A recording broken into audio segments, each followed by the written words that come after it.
বন্ধু, আমার একটি আদর্শ ছেলে আছে। সে কি সিগারেট খায়? না, খায় না। সে কি মদ পান করে? না, করে না। সে কি কখনো বাড়িতে দেরি করে ফেরে? না, কখনো না। তাহলে মানতেই হবে তোমার একটি আদর্শ ছেলে আছে। তা ওর বয়স কত? এই তো সামনের সপ্তাহে 6 মাস পূর্ণ হবে।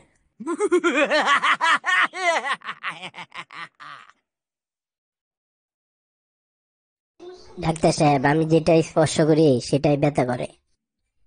সেটা কিরকম? যখন আমি আমার কাঁধ স্পর্শ করি এটা ব্যথা করে।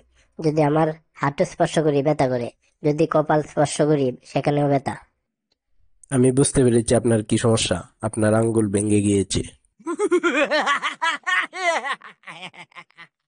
বন্ধু, আমি বিরাট সমস্যার মধ্যে আছি।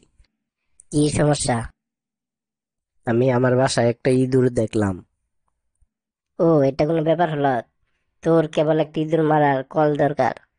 কিন্তু আমার কাছে ওটা নেই। তাহলে একটা কিনে ফেল। এখন কেনার মতো সামর্থ্য নেই।